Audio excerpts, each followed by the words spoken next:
কোচবিহার জেলায় তুফানগঞ্জ মাথাভাঙা ইতিমধ্যেই ক্ষতিগ্রস্ত হয়েছে ডিভিশন, তুফানগঞ্জ এবং মাথাভাঙা সাব ডিভিশন।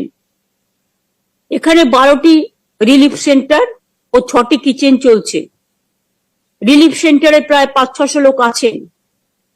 আমি একবার কুচবিহারে গিয়ে পড়েছিলাম অ্যাডমিনিস্ট্রেটিভ রিভিউ মিটিং করতে বর্ষার সময়। আমি দেখেছিলাম ওখানে টাউনের ওপরে প্রায় 1 হাঁটু করে জল জমে যাচ্ছে। সুতরাং এই সময়টা যেহেতু হেরিটেজ টাউন, ওটা আমরা ডিক্লেয়ার করেছি, কাজটাও ত্বরান্বিত করতে হবে। এই কাজগুলো সবই দেখতে হবে। যখন আমরা হেরিটেজ টাউন করছি, একটা মোটা টাকা দিচ্ছি, সেখানে রাস্তাগুলো উঁচু করা, দেখে নেওয়া, রিপেয়ার করা, ইরিগেশনটাকে ভালো করে দেখে নেওয়া।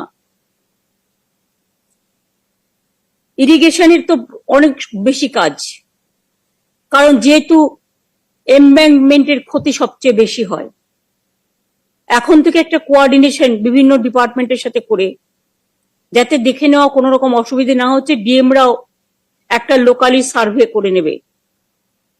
এবং আমরা যেমন এখানে 24x7 একটা ডিজাস্টার, মানে এই ফ্লাড কন্ট্রোল সিচুয়েশন বা ডিজাস্টার ম্যানেজমেন্ট সিস্টেমের আমরা করছি, ডিজাস্টার ম্যানেজমেন্ট থেকে শুরু করা হয় সবাইকে দিয়ে, তেমনি জেলাগুলোও ডিস্ট্রিক্ট ম্যাজিস্ট্রেটের আন্ডারে আর লাইন ডিপার্টমেন্টের সকলকে নিয়ে একটা 24x7 একটা প্রোগ্রাম করবেন, যাতে কোনো জায়গায় কোনো ঘটনা ঘটলে সঙ্গে সঙ্গে বিডিও বা পঞ্চায়েত মারফত আপনারা খবরটা পেতে পারেন, বা মিউনিসিপ্যালিটি মারফত। সেন্ট্রালে যেমন 2-3টে নাম্বার থাকবে, ডিস্ট্রিক্টেও 2-3টে নাম্বার থাকবে, একটা নাম্বার না পেলে আরেকটা। আর এখানে শিফটিং ডিউটি করে দেওয়া হবে, 8 ঘন্টা করে সার্ভিস করবে। যারা নাইট ডিউটি করবে তারা ডে ডিউটি করবে না। 7 দিন কেউ ডে ডিউটি করলো, তো 7 দিন কেউ নাইট ডিউটি করলো, যে যেটা প্রেফার করবে। এটা আপনারা দেখে নেবেন। এখন ছুটি, এই যতক্ষণ পর্যন্ত পুজো টুজো না চলছে, বাইরে যাওয়ার ছুটি এবং অন্যান্য ছুটি, এমনি যে ছুটিগুলো ন্যাচারাল লেতে পড়ে সেগুলোর কথা আমি বলছি না।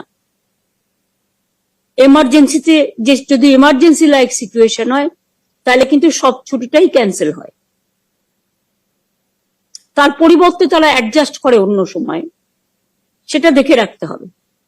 আলিপুরদুয়ারে অবশ্যই এই মুহূর্তে এমবাঙ্কমেন্টের কোনো যে ক্ষতি হয়েছে একটা, সেটাও সারানো হচ্ছে।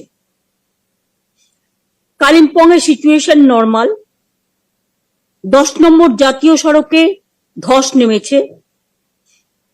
এনএইচএআই এবং পিডব্লিউডি তারা রিপেয়ার করছে, কিন্তু রিপেয়ার করার দায়িত্বটা পিডব্লিউডির নয়। পিডব্লিউডির মনিটরিং করার দায়িত্ব এবং রিপেয়ার করার দায়িত্ব এনএইচএআই। এখানে টাকা পণ্যাতিন তোমরা খরচা করবে না। যাই হোক, তোমাকে আমি বলে রাখলাম, তোমরা মনিটরিংটা করবে, কারণ এটা আর্মির ব্যাপার আছে, মনে রাখবে। ওখানে টোটালটাই আর্মির বেস্ট। দার্জিলিং সিচুয়েশন এখনো পর্যন্ত নর্মাল আছে। ওখানেও কিছু জায়গায় ধস নামলে ওখানেও আর্মি বেস্ট। ওদেরকে ইনফরমেশনটা দিতে হবে যাতে ওরা রিপেয়ারটা চটপট করে, আর জিটিএ কেও কনসাল্ট করে নেবে। উত্তর দিনাজপুরে এই প্রবলেমটা এখনো পর্যন্ত কিছু নেই, সিচুয়েশন নর্মাল। দক্ষিণ দিনাজপুরে সিচুয়েশন এখনো নর্মাল, কিন্তু পুনর্ভবা নদী বিপদ সীমার উপর বইছে, পুনর্ভবা যেটা।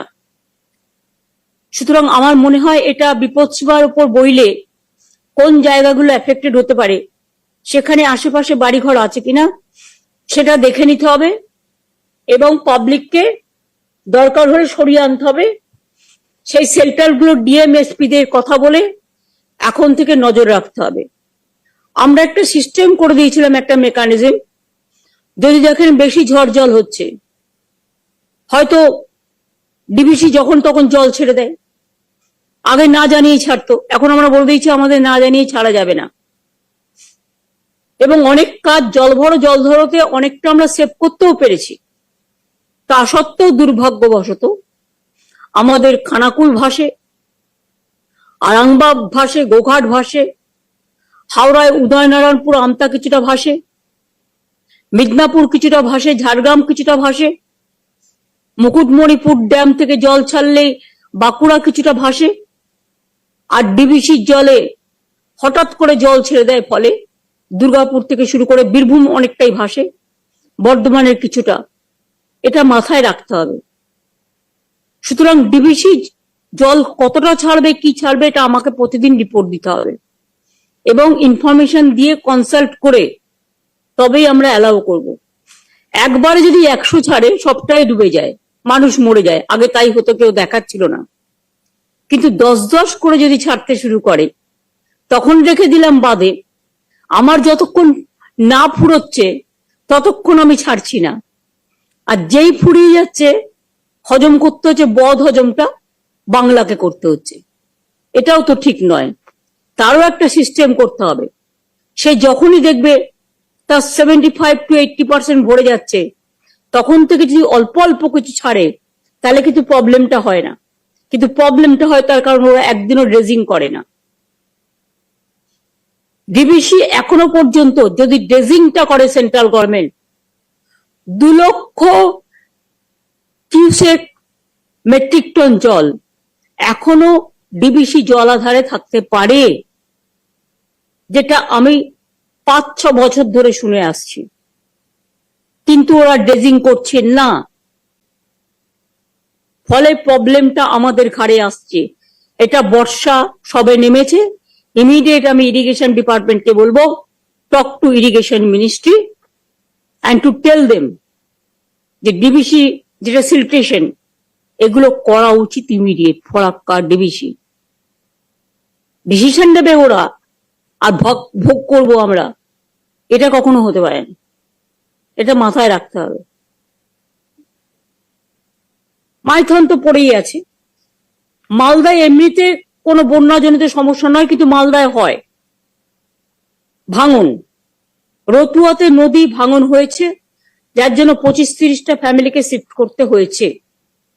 কিন্তু ভাঙন ফরাক্কার জন্য আমি যতদূর জানি, সুতি, ধুলিয়ান, এইসব জায়গাগুলো যেগুলো ফরাক্কার আশেপাশে, তাদের কিন্তু প্রতি বছরই এটা কিন্তু ফেস করতে হয়।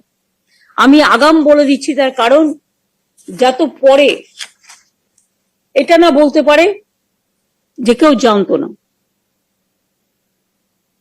প্রকৃতির ওপরে আমাদের হাত নেই, কিন্তু ফ্লাড শেল্টার, তাদের খাওয়া দাওয়ার ব্যবস্থা, disaster management, all the department যারা আজকে মিটিং এ আছেন, line department related, relief material related, panchayat municipality related, urban department related, irrigation related, PWD related, পাওয়ার রিলেটেড, এবং ইউডিএমএ আর পিআরডি কে বলবো দ্রুত জল নিকাশি বন্দোবস্ত করতে। হাওড়াতে তো কবে টাকা দেওয়া হয়েছে, আজও কেন সেই পুরনো ড্রেনেজ? কি পর্যায়ে আছে ববি, আমি তো জানি না। হাওড়া একটা দিদি মাস্টার প্ল্যান করা হয়েছিল, কিন্তু আমরা ওটা সেন্ট্রালে পাঠিয়েছিলাম। এখন ওর এটা ডিসিশন হয়নি, প্রায় 3 বছর ধরে ওটা পড়ে আছে। আমরা এবার এখানে ড্রেজিং করে এই হাওড়ার যেগুলো বেশি জল জমে সেগুলোকে পরিষ্কার করে দিয়েছি। একটা সমস্যা রেলের সাথে, ম্যাক্সিমাম হাওড়ার যেটা আছে রেলের সাথে একটা বড় সমস্যা আছে। ওরা ওর এলাকাটার ভেতরটা ড্রেজিং করতে কিছুতেই দেয় না। ইউডিএমএ কেন, রেলকে বলতে হবে, তাহলে জল জমলে রেলকে নিকাশি ব্যবস্থা করতে হবে। রেল যখন এখান থেকে একটা বড় টাকা ইনকাম করে নেয়, মানুষের পকেট তো কম কাটে না। আমরাও যেমন তাদের সেফটি সিকিউরিটি পরিষেবা যখন যা চাই তখন তাই দিই। রেল এলাকায় যদি জল জমে, তা রেলওয়ে কেন নিকাশি ব্যবস্থা করবেন না? আমি চিফ সেক্রেটারিকে বলবো, আরবান মিনিস্ট্রিকে নিয়ে, আরবান ডিপার্টমেন্টকে নিয়ে ইমিডিয়েট রেলদের ডেকে, বিশেষ করে eastern railway, south eastern railway and Northern railway, এবং মেট্রোরও যেখানে যেখানে কাজ হচ্ছে, ওদের ময়লা পড়ে থাকার ফলে, বালি, ইট এইসব পড়ে থাকার ফলে, আবর্জনা পড়ে থাকার ফলে ড্রেনগুলো বন্ধ হয়ে যাচ্ছে। সেই জায়গাগুলো ইমিডিয়েট লোক লাগিয়ে ক্লিয়ার করবে। এটা ওরা করে না। এর ফলে জল জমে থাকলে ডেঙ্গু হবে, আবার তখন আবার চিৎকার করতে শুরু করবে। নিজেদের এলাকাগুলোকে তো পরিষ্কার রাখতে হবে নাকি? এই কাজটুকুও করবে না। সুতরাং এটা যে যে ডিপার্টমেন্ট ওরিয়েন্টেড তাদের নিয়ে কথা বলো ইমিডিয়েট। চিফ সেক্রেটারি বসেছে, কিন্তু কাজের কাজ কি হয়েছে? আমি চেয়েছি কাজের কাজ 4টেকে ডাকো, 3টে ডিভিশন, এই 3টে জোন এবং মেট্রো জোন, 4টে জোনকে নিয়ে।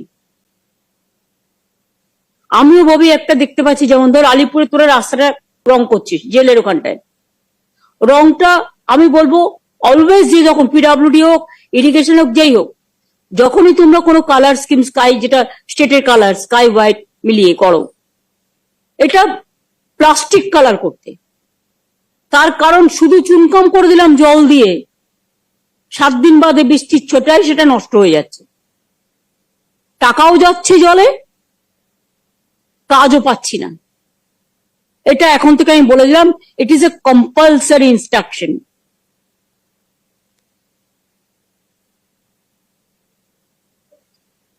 হ্যাঁ, কালার স্কিমটাও কেউ কেউ নানা রকম ডিসকালার করে দিচ্ছে। আমি তো এখানে পার্টির কালার করিনি, আমি 12 বছর এখানে আছি। আমার মামাটি মানুষের একটা স্লোগান আছে, দেখাতে পারবেন মামাটি মানুষের নামে আমি কিছু করেছি, কোন প্রোগ্রাম? আমি পলিটিক্স করি না, তাহলে অন্যরা কেন করবে? রেল তো করছি, রেল তো সব গেরুয়া কালারে ভরে দিয়েছে, আর আমাদের সুস্বাস্থ্য কেন্দ্রগুলোকে বলছে ওই কালার না করলে তোমায় টাকা দেবো না। এই আবার কি কথা? মানুষগুলোকে গেরুয়া করে দিতে পারবে রংগুলো, আমাদের চেহারাগুলোকে নয়, জামা কাপড় গুলো গেরুয়া করে দিতে পারে ইনস্ট্রাকশন দিয়ে, নাহলে তোমার দেশে থাকতে দেবো না। কিন্তু আমাদের চেহারাগুলো, কালার গুলোকে গেরুয়া করে দিতে পারবে কি? না মনটাকে করে দিতে পারবে? Very difficult days are going on. Power ডিপার্টমেন্টকে স্পেশালি দেখতে হবে, যেটা অতিবৃষ্টিতে অনেক ট্রান্সফরমার খারাপ হয়ে যায়, এমার্জেন্সি ভিত্তিতে সেই ট্রান্সফরমার গুলো রেস্কিউ করতে হবে, রেস্টোর করতে হবে। কিন্তু আমি সাথে সাথে এটাও বলবো, সঙ্গে সঙ্গে এটা দেখবেন যে কাজটা করতে যাচ্ছে তার জীবন যেন, তার যেন সেফটি বলয় থাকে। ফায়ার ব্রিগেডকেও আমি দেখেছি ড্রেন ঠিক করতে গিয়ে বা ঠিক করতে গিয়ে ফায়ার ব্রিগেডেরও 2 জন মারা গিয়েছিল হাওড়ায়, ইফ আই রিমেম্বার কারেক্টলি, 2 বছর আগে। সুতরাং ফায়ার ব্রিগেডের লোকেদেরও আমাদের এটার জন্য প্রয়োজন। ফায়ার ব্রিগেডকেও কিন্তু এই সেফটি সিকিউরিটি বলয়টা দিতে হবে। আমাদের সিভিল যারা ডিজাস্টারে কাজ করে, ডিজাস্টার বয়েজ অ্যান্ড গার্লস, তারপরে আমাদের সিভিক পুলিশ থেকে শুরু করে অন্যান্য পুলিশেরও যারা কাজ করে, তাদেরটাও দেখতে হবে মোটা মোটা, একদম পাতলা নয়, তারাও যেন ওয়াটারপ্রুফটা পরে কাজ করে। কারণ আমার যদি বৃষ্টি লাগে, আমার যেমন জ্বর হতে পারে, আমার যারা ডিজাস্টার কর্মী তাদের যদি আমি সুস্থ না রাখি, তাহলে কিন্তু কাজটাই অসুস্থ হয়ে যাবে। স্বাস্থ্য কর্মীদের ব্যাপারেও বলবো, আশা কর্মীদের ব্যাপারেও, আইসিডিএস এর ব্যাপারেও, যারা রেগুলার কাজ করে, পাওয়ার ডিপার্টমেন্ট, আরবান ডিপার্টমেন্ট, যারা রেগুলার রাস্তা পরিষ্কার করে, ইরিগেশন ডিপার্টমেন্ট, যারা বৃষ্টির মধ্যেও কাজ করে, সুন্দরবন অঞ্চল, পশ্চিমাঞ্চলের মধ্যেও মনে রাখবেন বাঁকুড়ায় হয়, নজর রাখতে হবে। বিষ্ণুপুরে কিছুটা হয়, ঝাড়গ্রামেও কিছুটা হয় ডিবিসি ছাড়া জলে। তাছাড়াও শিলাবতী যখন ভাসে, তখন ইছামতির জলেও যখন ভাসে, তখন গাঙ্গেয় পশ্চিমবঙ্গ অ্যাফেক্টেড হয়। বাংলায় যারা কাজ করেছেন বিভিন্ন ডিপার্টমেন্টে, তারা সবটাই জানেন। বিদ্যুতের খুঁটি যদি দেখেন পড়ে গেছে বা কাত হয়ে গেছে, সেফটি প্রিকশন নিয়ে সেগুলোকে ঠিক করতে হবে। বিদ্যুতের খুঁটিগুলোকে আগামী দিন একটু স্ট্রং করে করতে হবে, যাতে হট করে একটু বৃষ্টি হলো আর পড়ে গেল না করে। দরকার হলো বিদ্যুতের খুঁটি যেখানে পুঁতবেন, ধরুন শহরে ব্যবস্থা অন্য, গ্রামে দু তিনটে ভোড়া গাছের চারা বা ম্যানগ্রোভ টাইপের এনভায়রনমেন্ট ডিপার্টমেন্টকে সাথে নিয়ে লাগিয়ে দিলে কিন্তু ওটা আরো শক্ত থাকবে, তাই না? প্ল্যান্টেশনে করলে, যেটা দিয়ে আমরা গঙ্গার বাঁধ রুখি।